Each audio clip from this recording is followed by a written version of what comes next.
Welcome to stone dictation. अगर आप channel पर नए हैं तो चैनल को सब्सक्राइब करें और बेल आइकन जरूर दबाएं। डिक्टेशन 5 सेकंड बाद शुरू होगा।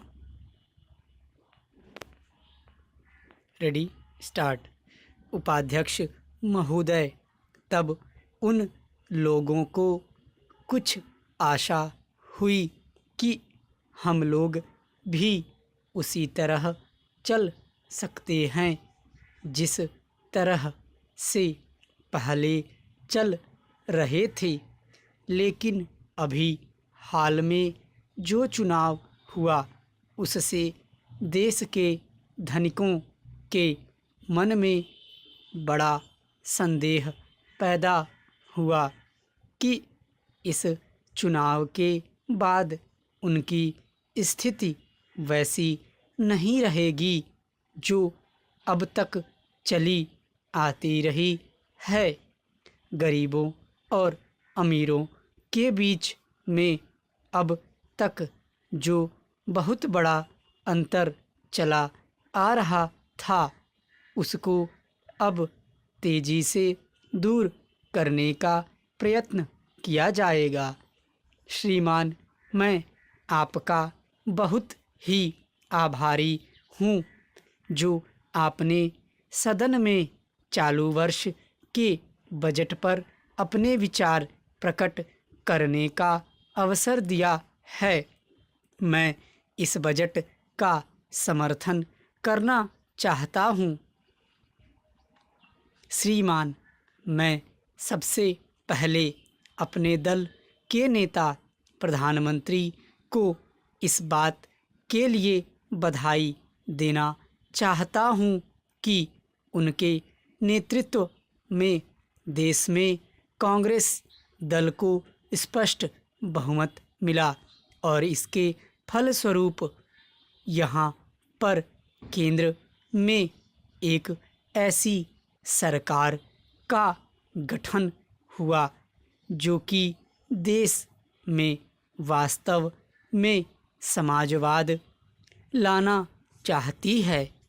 मैं वित्त मंत्री जी को इस बात के लिए बधाई देना चाहता हूँ कि लोकसभा के मध्यावधि चुनाव में जनता द्वारा कांग्रेस दल को जो आदेश दिया गया था उन्हें स्मरण है और वह तन मन धन से उसका पालन करना चाहते हैं।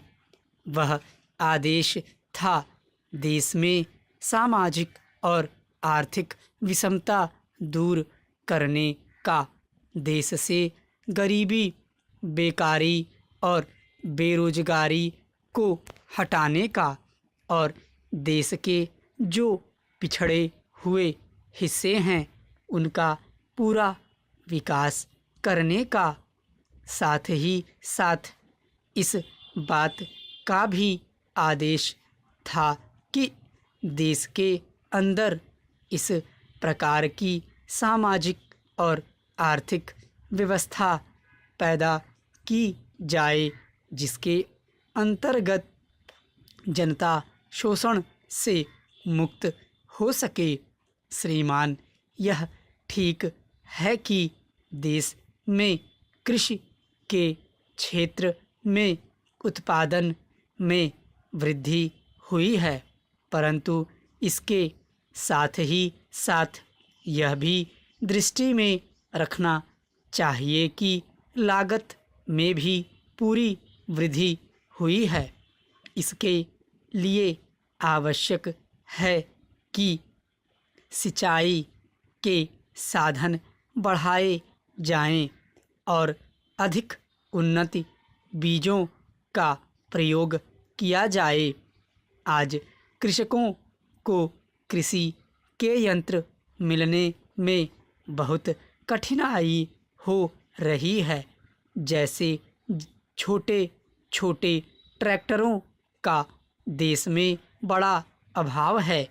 उनके बनाने के लिए शीघ्र नए कारखाने खोले जाएं। जिससे कृषकों को जल्द से जल्द ट्रैक्टर मिल सकें।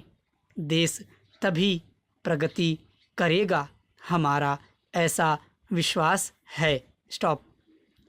अगर डिक्टेशन अच्छा लगा हो तो वीडियो को लाइक करें, शेयर करें और चैनल को सब्सक्राइब जरूर करें।